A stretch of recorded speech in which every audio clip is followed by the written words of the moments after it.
Hi, I'm Carla. My own brother, a cop, pulled me over, shoved a gun in my face, and sneered, "You think your badge makes you special?" He didn't know I run the FBI.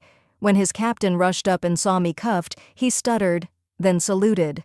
That moment changed everything. But what came after was worse than the gun, worse than the betrayal.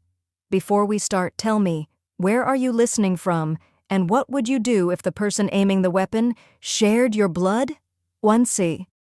Snowflakes the size of quarters drifted across the highway, dulling the world to ash-gray silence. My wipers ticked back and forth, steady as my pulse, while the bureau radio hissed inside the cup holder. Dispatch wanted confirmation that I was in position to intercept a shipment of stolen rifles, but I pressed mute. The voice I kept hearing wasn't a dispatcher. It was my mother, 2 weeks earlier at Dad's funeral, whispering, "Sit in the back, Carla. The family needs space." Family. That word clanged harder than any handcuff, even now, even after 39 winters of being reminded I was the spare wheel the Torres clan never asked for. I'd flown in from D.C., paid for the headstone, and still ended up at a folding chair behind the flower arrangements, while my older brother, Officer Michael Torres, local hero of Jackson County, took center podium and spoke as if Dad had only one child. When the service ended, Mom hugged him, then brushed right past me with a frozen smile. "Thank you for coming," like I was a distant cousin. A semi rolled by, its horn shaking me back to the present. Mile marker 241. 5 more exits and I'd pick up the dirt road to the silo where our informant said the rifles were boxed. My government SUV blended into traffic. No lights, no siren. I preferred it that way. Quiet work suited me. Yet, the longer I steered through that powdered dusk, the louder my father's voice played in my head. "Mikey keeps us safe on these roads. Federal folks just collect paychecks." I tightened my grip on the wheel, fighting the ping of resentment. Dad was in the ground. His opinion shouldn't matter. But grief isn't polite. It shows up unbuckled and messy the moment you think you've got everything lined up. Red and blue strobes exploded in my rearview mirror. My first thought, support unit? The KCPD liaison sometimes tailed bureau cars to a drop. I signaled, pulled to the shoulder. Crunching snow stopped under my tires. I cracked the window and waited, badge ready. Boots stomped toward me, heavy, determined, my nostrils filled with diesel and cold. Then I recognized the gait, the faint limp he earned chasing a shoplifter back in '09. Michael. The driver's side door flung open. No greeting, no "Hey, kid." Just a bark. "Step out of the vehicle." "Mike, it's freezing." "Out, now." He didn't use my name. He didn't need to. I climbed out, lifting my hands shoulder high so any dashcam caught the courtesy. My bureau credential rested against my coat, but his gaze never dropped. "You think that little gold shield makes you special?" His breath steamed, eyes hard as the icicles hanging from the guardrail. "I'm on a federal op," I answered measured. "Radio my SAC if you doubt it." He shoved me against the hood, metal biting through my sleeves. Cold bracelets clicked shut. A minivan slowed, a teenager's phone angled through the passenger window. Somewhere a trucker hit an air horn. The highway suddenly felt like a stage. "Michael, is this who you really are now?" My voice didn't crack. It cut, quiet, surgical. He didn't answer. His jaw flexed, the same motion he made chewing sunflower seeds during Little League. He marched me to his cruiser, opened the rear door. Snow spiraled around us like confetti at the wrong celebration. A black Suburban skidded in, fishtailing before stopping inches from Michael's bumper. A tall man in a bureau windbreaker jumped out, fury burning behind wire rim glasses. "Officer, remove those cuffs." Michael hesitated. "She claimed bureau status, no proof." "She's not just bureau." The man's voice dropped to gravel. "She's my director." He pivoted toward me, then, to my shock, saluted. Traffic noise died in my ears, replaced by Michael fumbling with the key, metal scraping metal. Snow stung my cheeks. I stared at him, nothing left to say. Inside his eyes I saw it, the flicker of recognition sliding into something uglier, Click. The cuffs popped. They landed in his mittened hand, suddenly heavier than lead. I didn't rub my wrists. I didn't breathe a curse. I simply stepped back, straightened, and waited for the windbreaker to open the Suburban's passenger door. Michael tried to speak, but the words jammed in his throat. I held his stare a moment longer, letting the silence do what speeches never could. Then I turned, boots crunching, and walked toward the warm cabin light of the SUV, leaving twin circles of steel gleaming in the roadside slush. And I climbed into the back seat of the Bureau SUV without a backward glance. The cuffs Michael had fumbled now lay abandoned in brown slush, a souvenir for highway cleanup. Inside the vehicle, the heater pushed warm air that smelled faintly of stale coffee. The junior agent behind the wheel, Harris if I recalled, kept darting glances at me in the rearview mirror. His knuckles whitened on the steering wheel as he merged onto I-70. Silence wrapped the cabin. Not an awkward hush, an intentional ceasefire. I could feel Harris sweating over what to say, so I spared him. "Do you have a tissue?" My voice came out, even, almost bored. He fumbled in the center console, handed one back. I dabbed the red line circling my wrist. The skin was already bruising a soft wine color. "I'm sorry, Director," he blurted. "None of us knew—" "Focus on the mission," I interrupted, folding the tissue neatly. "The rifles are still in play." "Yes, ma'am." His shoulders dropped half an inch, relief mixed with fear. The rest of the ride we spoke only in radio codes and exit numbers. We rolled into the secure garage beneath the Kansas City field office just shy of 10 a.m. Fluorescent lights washed the Suburban in a sickly glow. I stepped out, still wearing the civilian coat Michael had wrinkled. My badge hung at my chest, dull brass against black wool. The elevator ride up smelled of disinfectant and nerves. When the doors slid open to the third-floor corridor, conversation dimmed the way streetlights flick off at dawn. Analysts in polo shirts straightened. A janitor paused mid-mop. Someone whispered, "That's her." Another answered, "The one from the video?" I kept walking. Left, right, left. Military cadence learned years earlier when no one believed I could finish Quantico. My boots thudded across the tile like a metronome. The Situation Room buzzed with screens, maps, and the jitter of caffeine. 20 staffers spun in their chairs as I entered. A logistics officer half rose, uncertain whether to stand or salute. I saved him the decision. "Seats, everyone!" My tone cut through the room. "We've lost 12 hours thanks to unexpected local interference. The arms convoy is now confirmed for 1,400 hours at the Wendell County silo. New intel?" A young tech raised her hand, voice shaky. "Thermal drone picked up 3 bodies, 1 vehicle, minimal heat signatures, probable cold storage crates." "Good, we move fast and quiet," I said, clicking through the satellite overlay. "I want 2 perimeter units, drone eyes high, and a clean chain of custody." Questions flew. I fielded them like batting practice. By the time the wall clock hit 10:27, the plan was locked, contingencies noted, coffee gone cold. People lingered, stealing looks at the faint bruise on my wrist.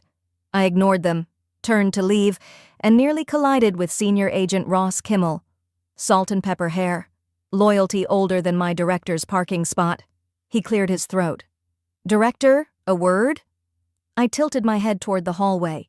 The glass panels muted the briefing room din. He pulled out his phone, thumb trembling.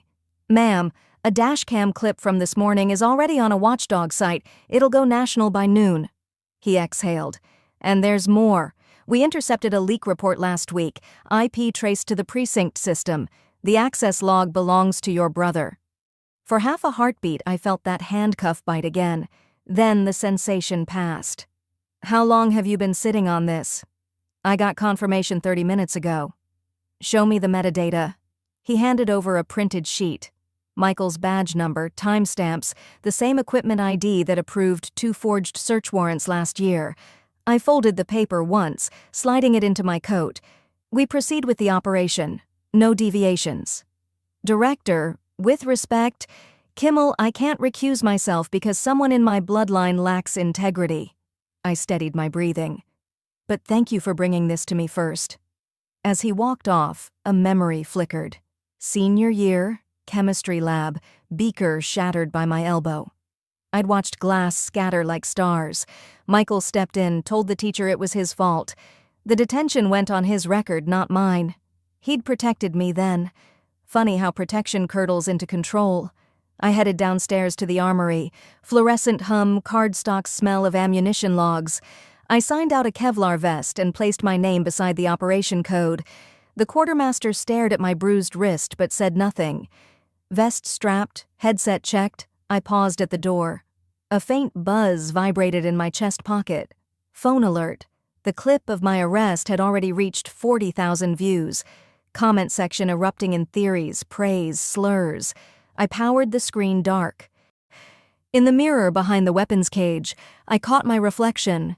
Hair disheveled, eyes sharp, coat still wrinkled from Michael's grip. I smoothed a lapel, not for vanity but to feel the steady beat beneath. Command weighs more than any cuff. I could carry it. The instant I released the mic button, the cabin filled with the steady thunk-thunk of the tires. No siren, no escort, just prairie wind humming through door seams. Harris glanced back once, but I'd already dropped the visor and started running the arrival checklist out loud. Speaking the sequence steadied my pulse. Logistics channels green, body cam rolling, warrants uploaded, drone feed live. By the time we left the interstate for a gravel road, the bureau van with the perimeter team was a mile behind us, exactly where I'd ordered it to stay.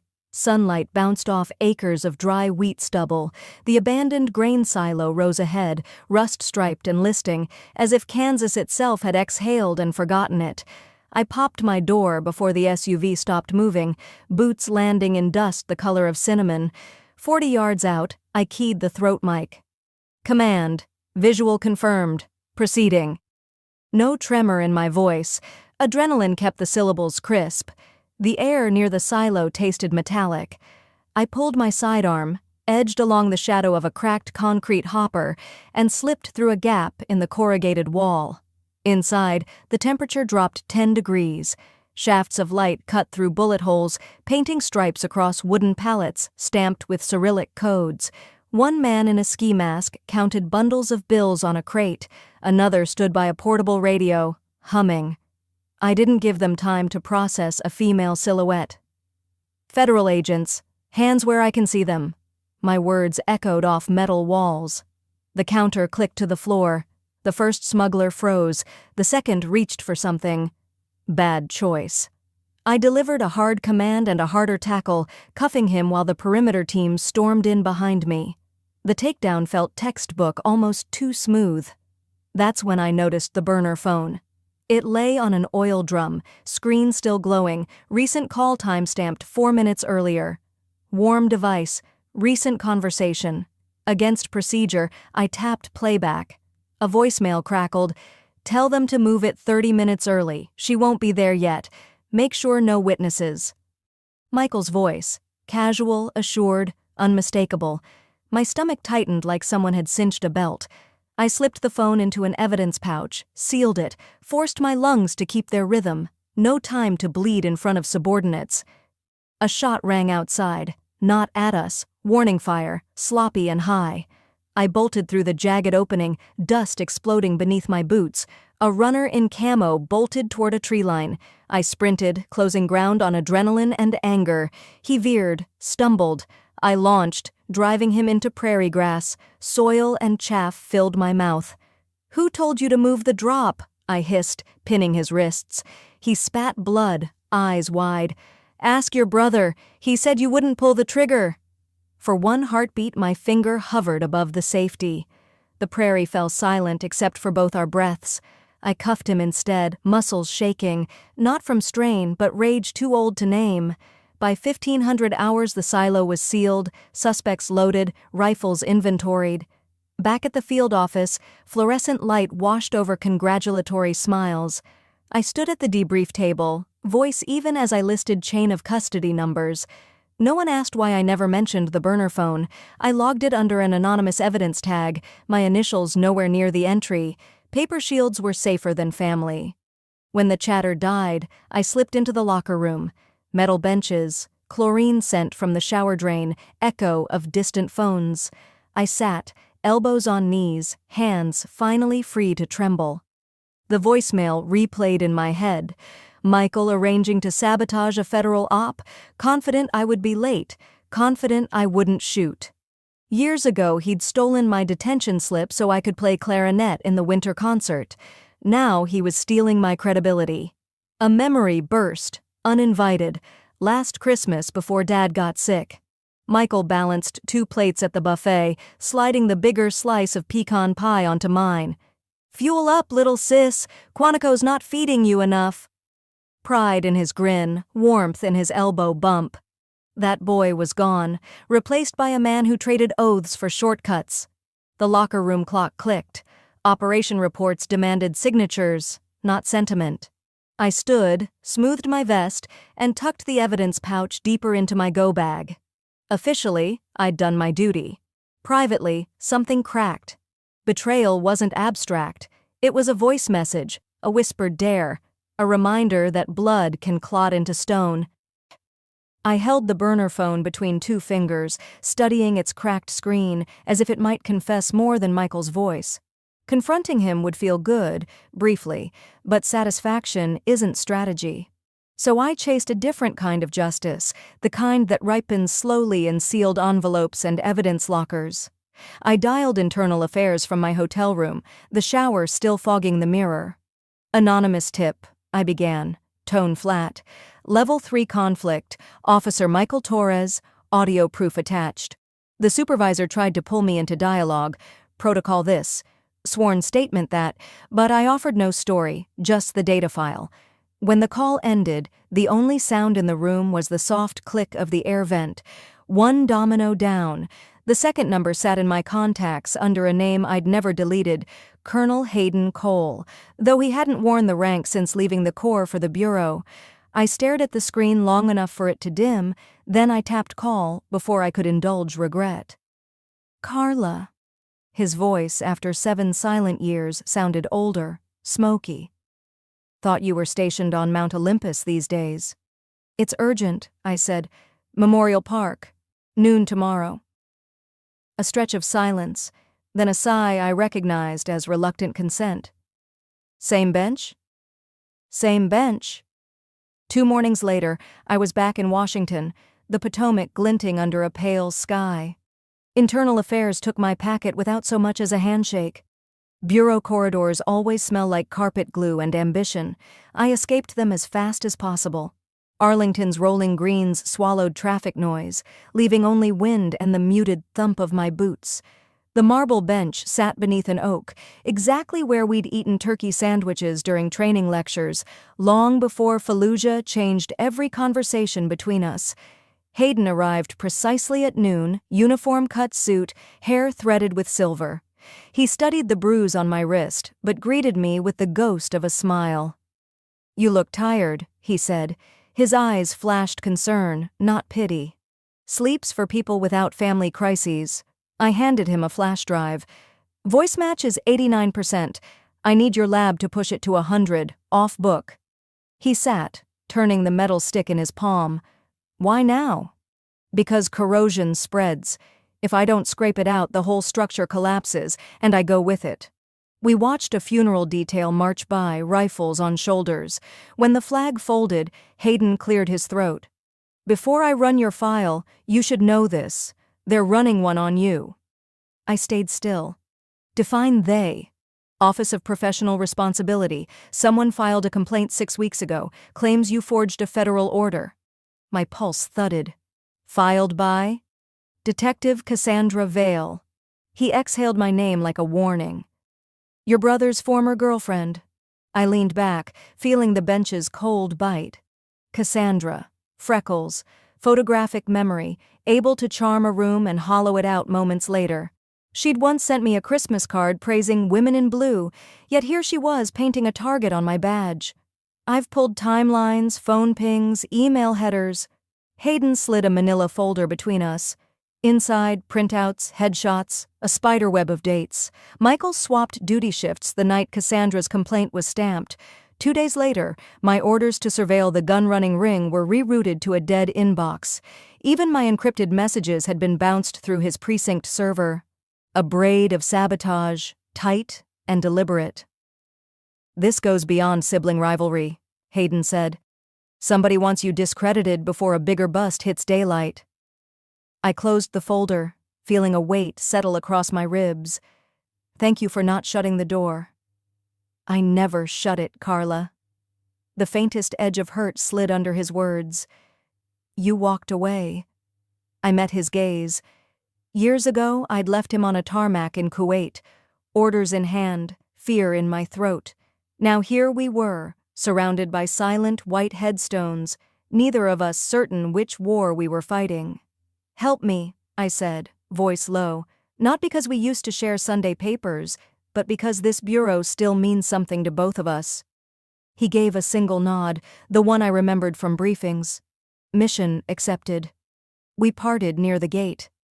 The city buzzed beyond the cemetery wall, but the graves kept their counsel.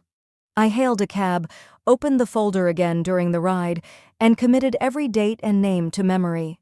Cassandra Vale had underestimated how long I could hold a grudge without letting it poison my judgment. At headquarters, I signed out body armor for the next morning's precinct visit. The armory clerk noticed my bruised wrist had deepened to plum and offered an ice pack. I declined. Pain, handled properly, clarifies priorities. That night, I lay in a borrowed Georgetown apartment, evidence charts sprawled across the dining table. Each arrow pointed back to Michael, but Cassandra's fingerprints gleamed on the edges. Sleep hovered but never landed. At dawn, I folded the charts into my briefcase and buttoned a crisp blouse. Wrinkles invite doubt. Morning unspooled in a haze of stale coffee and highway mile markers. I parked outside the Fairfax County precinct at 8:03, the sky the color of an unspoken apology. My bureau blazer was pressed sharp enough to slice whispers. I'd need every edge. Inside, fluorescent lights flickered over linoleum, the shade of disappointment. Conversations fizzled as I walked the corridor. No one saluted, but chairs straightened, and the rustle of gossip folded into nervous paper cranes. Michael lounged at the watch desk, boots crossed, hands laced behind his head, the posture of a man convinced the room belonged to him. Our eyes met. He lifted one eyebrow, a silent dare. 2 minutes later, the door behind me hissed open, bringing a whiff of perfume and copier toner. Detective Cassandra Vale glided in, clipboard pressed to her chest like a hymn book. Her smile was pure confection, the aftertaste promised cavities. "Director Torres," she trilled, adding just enough volume for nearby officers to overhear. "The Bureau rarely graces us with an administrative spot check, especially someone with your complicated resume." I returned the smile, thinner, colder. "Exactly why I'm here, Detective. Complications need daylight." My pulse spiked, but I let the adrenaline sharpen my diction. Michael's smirk widened. He recognized the bait, knew Cassandra's sugar-hid hooks. We gathered in a narrow conference cubicle that smelled of dry erase fumes. A half-circle of sergeants settled in, pretending casual interest. I spoke for 10 minutes. Audit scope, evidence chain, the importance of transparent policing. Cassandra interrupted twice to clarify procedure, each time lacing her questions with the suggestion I might be overstepping. I answered without blinking, but the sting landed. Every officer in the room watched us like a tennis match. While a corporal booted the precinct database, I noticed Michael's ceramic coffee mug perched on the ledge behind him. A crescent-shaped chip marred the handle, identical to the mug captured in a photo off yesterday's burner phone. The detail hit like a thumb to the sternum. He wasn't a distant accessory. He was elbow deep. I logged the observation, expression neutral. "Before we move on," I said, sliding a thick logbook across the table, "I need the duty officer's signature verifying patrol mileage." "Routine request. On paper." Michael reached lazily for a pen, scratched his name, flipped the book back with practiced indifference. Ink still wet, I closed it, trapping the flourish like an insect in amber. My heartbeat drummed a victory cadence only I could hear. Because last night I'd printed a falsified wiretap request, one submitted to the county clerk 3 months ago. Same font, same margin notes, and now, thanks to Michael's carelessness, the exact same signature and ink pattern. Proof that forged paperwork flowed from this chair to the smuggler's pockets. One more brick for the indictment wall. The meeting adjourned amid polite coughs. Cassandra offered a handshake I pretended not to see. In the lobby, Michael whispered, "Still chasing ghosts, baby sister?" His tone dripped affection seasoned with threat. I let silence answer. It bruises deeper than words. Outside, cold sunlight bounced off cruiser windshields. A gray sedan idled half a block down, Hayden's temporary assignment car. I adjusted my messenger bag, raising 2 fingers, then 4, palm facing him. 4 hours, pull traffic cam footage. Hayden dipped his chin once, started the engine. If Cassandra met Michael before the briefing, camera timestamps would stitch them together tighter than any rumor. I slid into my own vehicle, shut the door, and finally exhaled. The logbook lay on the passenger seat, Michael's signature glowing like radioactive ink. I thought of the chip in his mug, the carelessness that creeps into people who believe their last name is armor.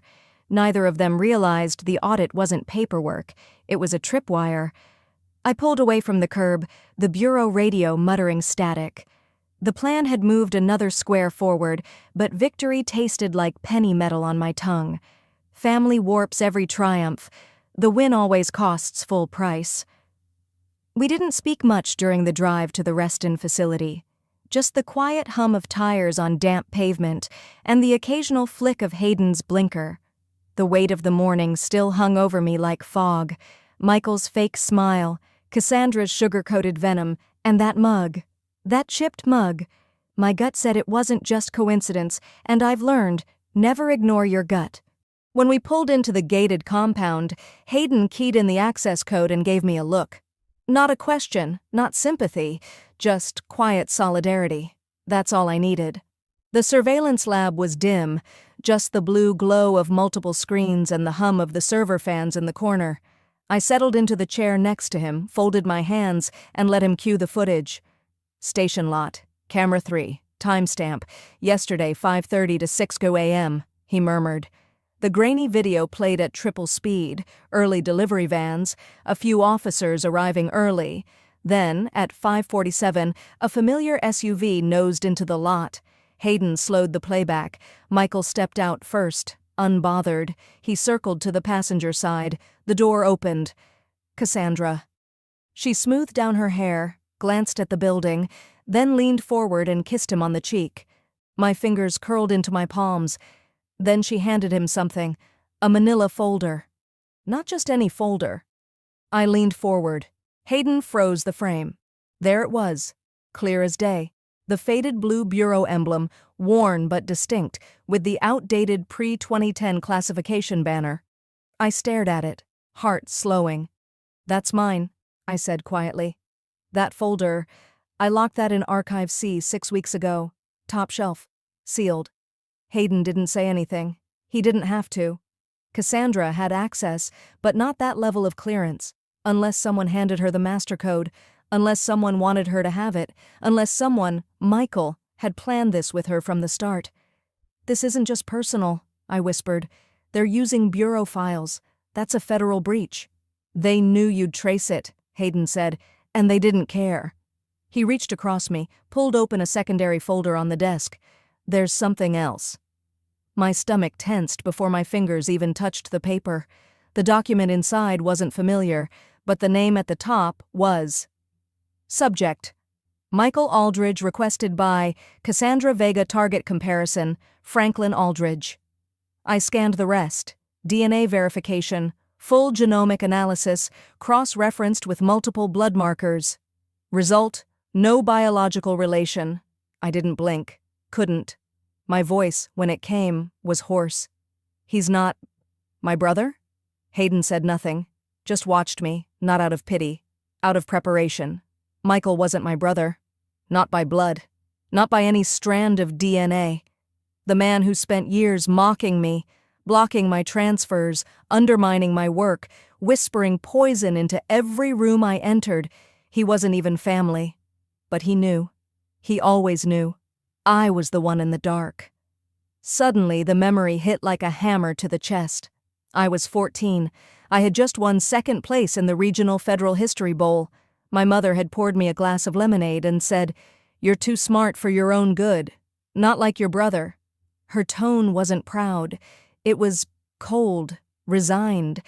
I thought it was exhaustion. Now, it felt like shame. Had I been a reminder of something she wanted to forget? A mistake? An affair? Had Michael always resented me not because of my ambition, but because I stood as proof that he wasn't the chosen one? I closed the folder slowly, took a long breath, let it fill every corner of my lungs. It was never about the bureau. It was never about rank, I murmured. He hated me because I existed, because I ruined his story. Hayden reached for the room's light panel, hesitated. "So, what now?" I looked at him. Really looked.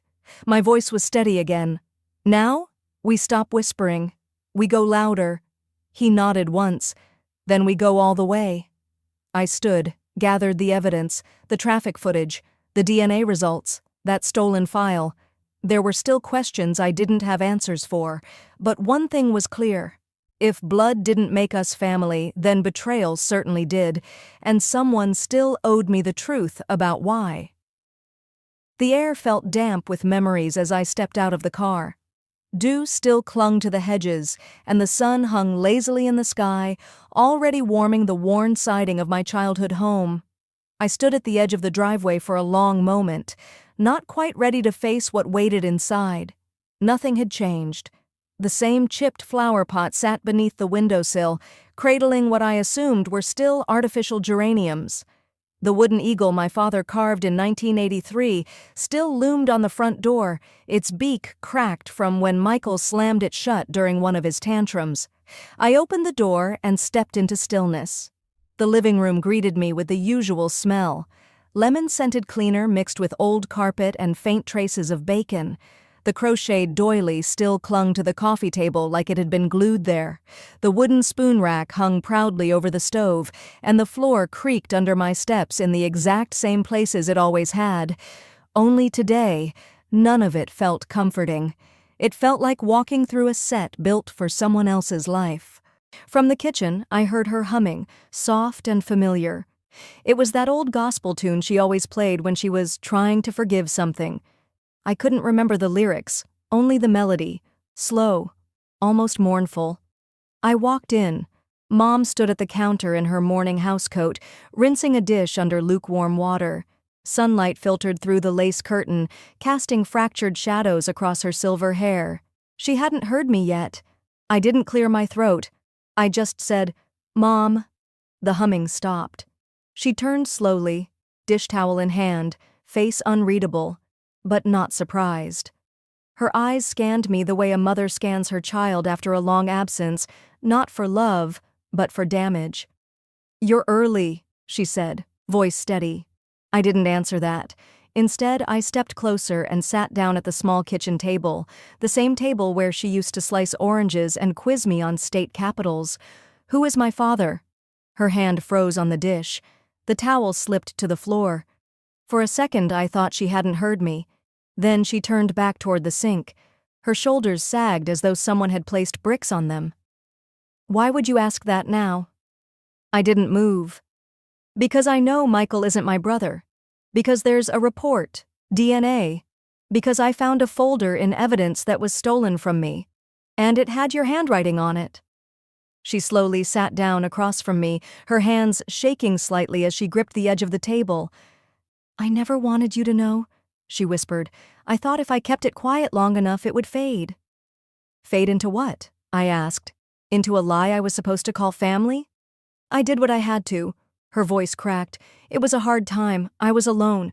Your father, he wasn't someone I could build a life with. He was temporary." My chest tightened. "Then who was he?" She looked away. "He worked contracts for the Bureau, Black Ops. I never even knew his real name, but he left long before you were born." "And Michael?" I asked. She shut her eyes. "He always sensed you were different. He was jealous. So I told him you were adopted, from a cousin upstate. I thought it would protect you." "No," I said quietly. "It protected the secret, not me." Her lips quivered. "I'm sorry, Carla. I was trying to keep things together. You were so bright." so strong. I didn't want that light dimmed by shame. Shame. That was it. That was the root of all this.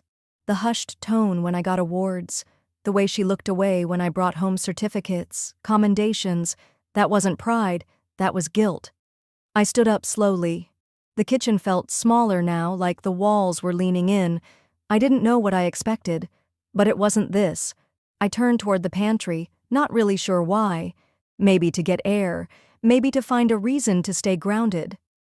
I stepped inside and leaned against the shelf. My fingers brushed against a rice bag that had probably been there since Clinton was in office. Something fell behind it. A yellowing envelope. I picked it up. It was small, sealed, and addressed in neat, cramped handwriting. Carla, for when it's time. My heart thumped. I peeled the flap open. Inside was a single sheet of stationery. The ink had faded in places, but the words were still clear. It was dated 12 years ago, signed only as JD, but I didn't need the full name. The words were simple, honest. Carla, if you're reading this, it means Diane finally let the truth surface. I was never meant to stay. That's not an excuse, it's the truth. But I've watched from a distance. You've become everything I hoped you'd be. You fight for the right things. You protect the innocent.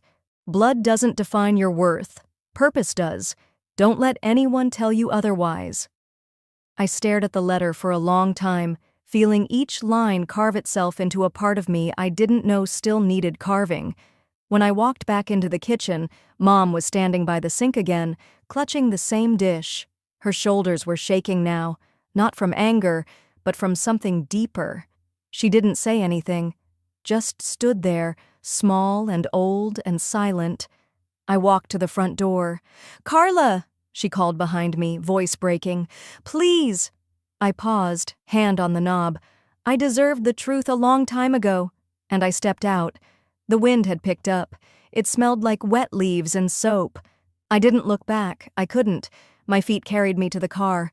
I sat down, gripped the steering wheel, and just breathed. There was no dramatic music, no cinematic fade-out, just silence, and a letter on the passenger seat reminding me I was never anyone's mistake, just someone's secret. I wasn't looking for revenge. What I wanted, needed, was clarity. So, 2 nights after confronting my mother, I bypassed the comfortable rituals of bedtime and drove straight to the Bureau's Washington field office. The parking garage was nearly empty, late-shift analysts already nursing energy drinks behind tinted windows. I swiped my badge, placed my thumb on the reader, leaned into the retinal scan. Each click acknowledged who I was and reminded me how quickly labels can lose meaning. The server room stood at the end of a silent hallway. Fluorescent panels hummed overhead, the only witnesses to whatever lines I was about to cross. Inside, racks of cooled steel blinked green and amber, like a constellation answering only to policy. I logged in under Director Privilege, one of 3 people allowed to touch the classified family records archive. A prompt asked for a DNA trace key. I typed the initials from the letter, JD, added the string of numbers scrawled in the margin, searching, or the progress wheel spun long enough for my conscience to whisper, "You could stop here." I ignored it. A single result populated.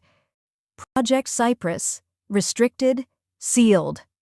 My pulse thumped in my ears as I broke the seal. The first page showed a faded photograph of a younger version of the man who wrote me, camouflage fatigues, eyes sharp.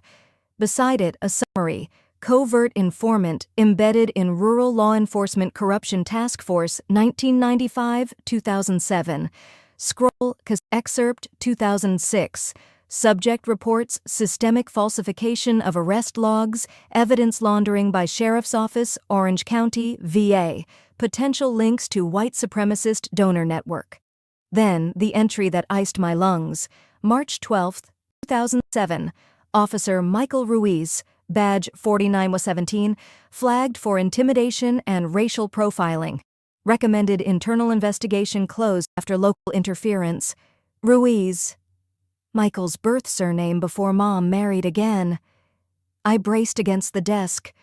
The boy who once stole detention slips had grown into an officer shrouded by buried complaints, and someone powerful had helped bury them. I drilled deeper. Disciplinary files marked scrubbed, traffic stop harassment, missing body cam footage, excessive force on a teenage driver. Each complaint died before an IA review. Diane's name appeared once, as a witness who declined to testify. I was 17 then, packing for Quantico summer prep, believing my future was miles from this rot. Turns out the rot traveled. But the next file sliced sharper than any betrayal.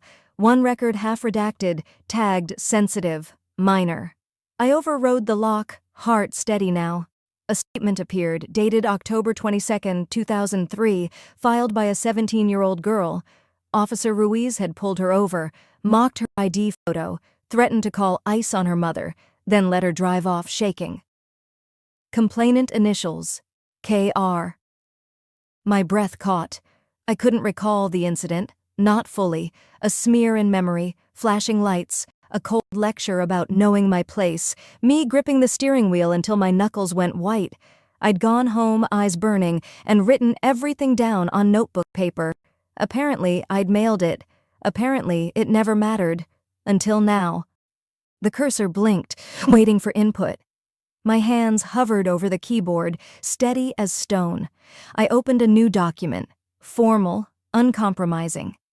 Subject, patterned misconduct. Officer Michael Ruiz, Torres, paragraph after paragraph flowed. Dates, evidence tags, audio IDs, the traffic lot video, the stolen archive folder, chain custody. When that report was done, I drafted two more. One for the Attorney General's Public Integrity section, the other for the Bureau's Office of Professional Responsibility. No emotion, no hyperbole, just a timeline sharpened to a blade. I saved each file to an encrypted drive, slipped it into an evidence envelope, and sealed it with tamper tape. My reflection in the monitor looked older, edges harder, but the eyes were calm. I used to believe truth spoke for itself. Now I understood it needs a sworn statement and the right routing code. As I powered down, a memory surfaced unbidden. Michael teasing me after my first day at the academy, "Don't forget where you came from." Funny how he never worried about where he came from. I flicked off the server room light, stepped into the corridor, and locked the door behind me. The concrete smelled of cold dust and promises kept too late. Under the exit sign's red glow, I whispered into the quiet, "I will not let this happen again." Tomorrow, papers would land on desks that preferred tidy narratives. Tomorrow, silence would end. The hearing was set, and rumor said every seat had been claimed by dawn. I arrived through the service corridor, no entourage, no press line, just the soft tap of my shoes echoing off marble. The committee chamber felt colder than the February air outside, microphones glinting beneath white lights, rows of uniforms and suits packed shoulder to shoulder. 3 chairs down, Michael kept his gaze glued to the ceiling vent, jaw working like he chewed on nails. Cassandra's seat bore a folded card marked "On leave."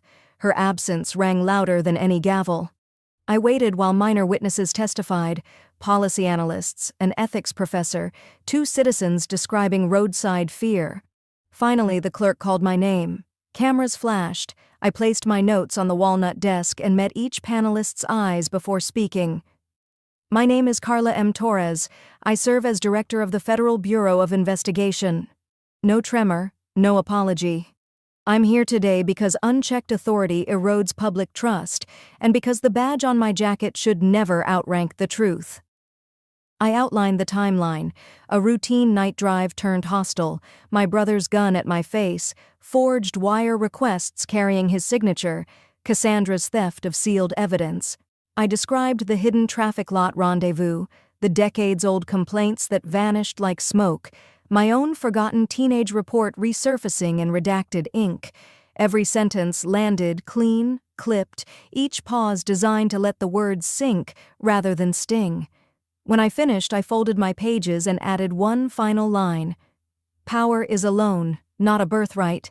I will spend the rest of my tenure collecting interest for the people it belongs to." Silence, thick as drizzle. Then Michael exploded. He leapt up, chair skidding. "You think you're so pure? You're nothing without that bureau patch." Veins bulged at his neck. Grandstanding in front of strangers. Security stepped forward, but I lifted a hand. "Mr. Chairman," I said evenly, "Exhibit 38B is now relevant." A tech tapped a key. The wall monitor flickered to life, showing body cam footage. Michael cornering a probationary deputy last spring, voice low, menace blatant. Gasps rippled through the audience. The committee chair's gavel struck once, twice.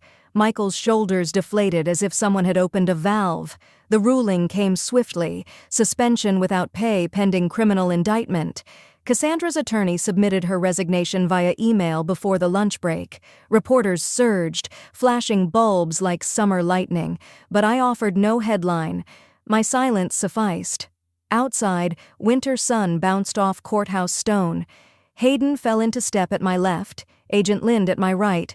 Microphones floated, questions ricocheted, yet we walked through them untouched.